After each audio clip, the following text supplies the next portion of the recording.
Hey everyone! In today's video, I'll be going over my thought process and speed paint for a fruits basket illustration of Momiji with Hanahaki disease. So I'm actually currently starting off with Tohru's pose. So you can see those triangular shapes that just disappeared. Usually I do those after this rounded shape method, but I wanted to try that out first, but clearly that didn't work out as well. So I went with the rounded shape version for Momiji. This pose is inspired by a screen cap of a scene that happened in season 2 when Akito went to visit the beach house. So the blue lines that I have here are my guidelines or action lines for where I want the center of the body to be, or in this case I wanted their shoulders to be parallel. And now I'm just adding in some more details, also known as that weird triangular method that I had originally did for Tohru at first. And I'm drawing them both on different layers just so it's easier to manipulate in the future. So let's say I wanted to erase a part of Tohru's upper shoulder that looks like here, like it's connected to a bunch of lines on Momiji's, but because it's on separate layers, if I erase them or if I shift it like so, it actually won't affect each other.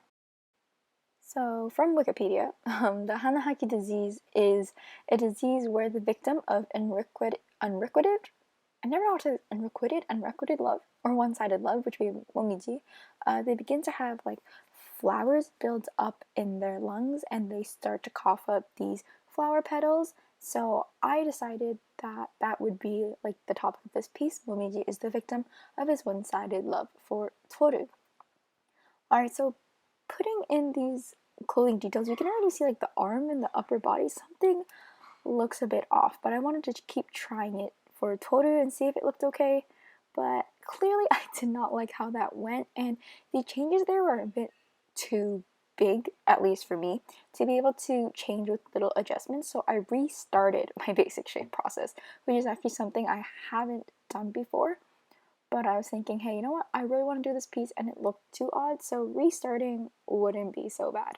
So after doing those shapes like you've seen me do before, I added in the clothes, slowly drew them in, and pretended like Tohru wasn't there, so it would be easier for me to focus on Momiji as like the main focus.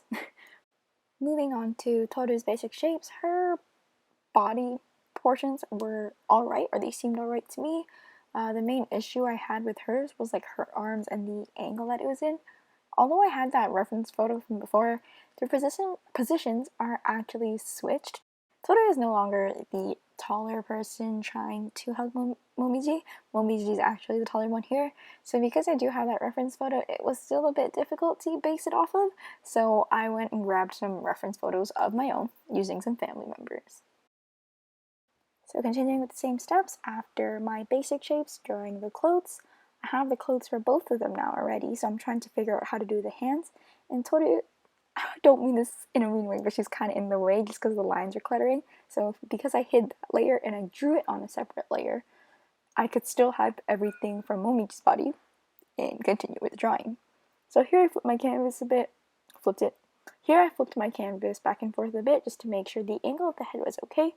And I just wanted to clean up the lines one more time before bringing it into Autodesk Sketchbook, where I flipped the canvas and made a lot more manipulations.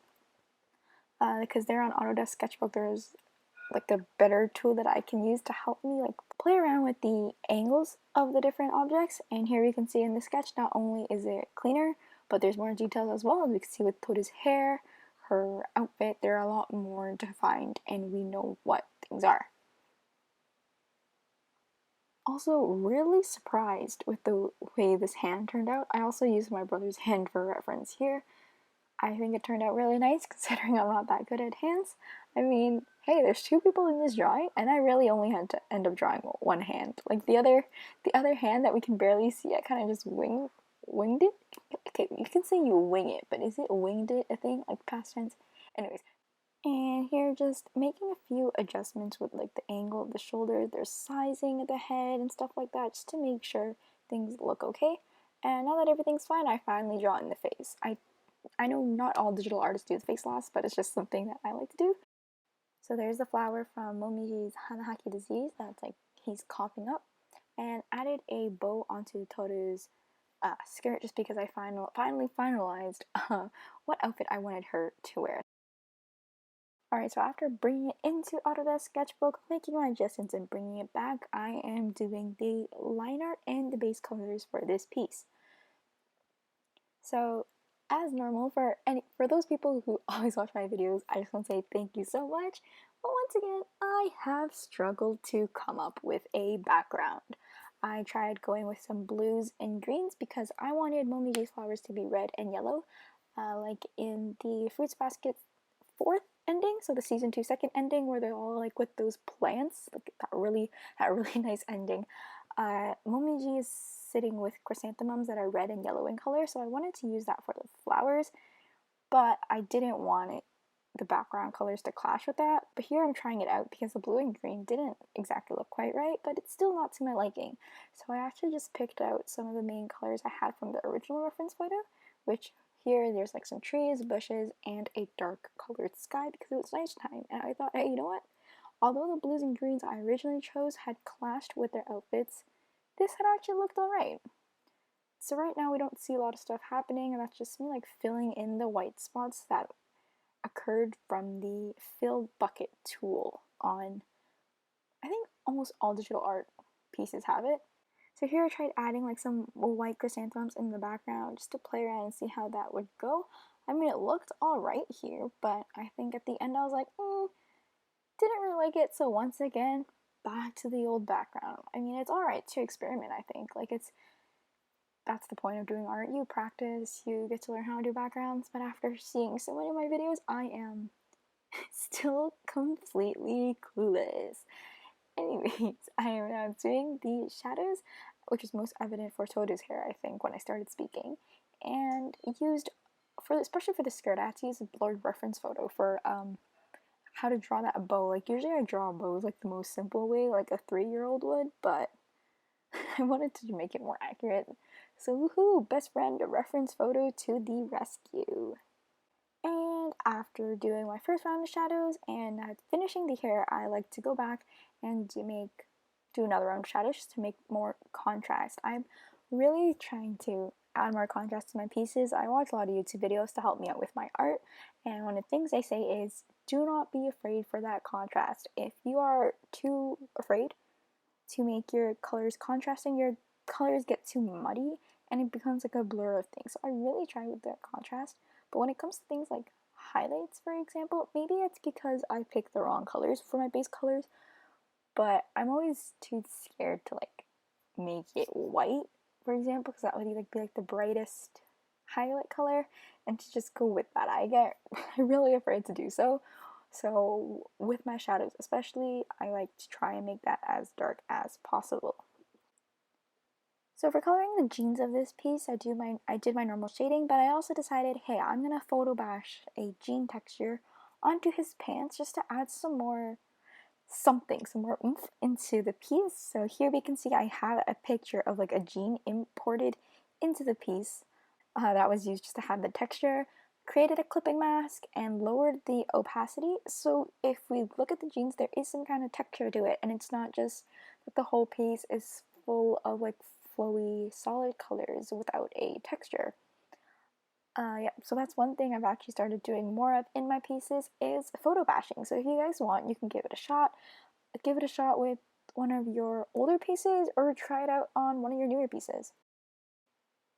Continuing with those darker shadows now, and I think I'm almost about done for this piece. Maybe just need to add some highlights left to add an extra pop, and there we did. We add some blush onto Momiji's face. I think even though a character doesn't need blush all the time, I just add it. It just looks better, I think, especially because I have trouble understanding like how colors work on one's face. By adding the blush to it. It just adds something so it doesn't look flat or doesn't look like a straight 2D image. I just want to say that I have no clue what's happening right now.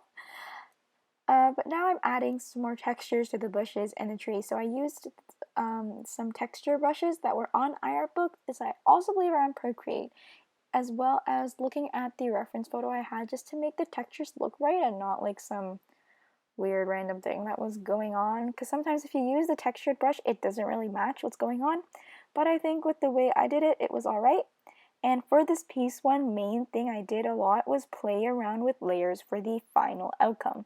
I usually add a color dodge layer to my final piece for the lighting, but I've seen multiple videos in the past about like how to make your character like go in, like match your background. So I did that a bit, as well as one thing I wanted to try out here was chromatic aberration. So I actually duplicated this piece and tried it out with like the full piece having chromatic aberration. But instead I ended up just doing chromatic aberration for the line art, and I think it made a difference, although it might not be too obvious here. I think it looked pretty nice, and after that I added the words "it hurts Tohru" or "itayo Tohru." And with that as our finishing touch, we are done the video. Thank you so much for watching, and I hope you guys enjoyed or learned something from it.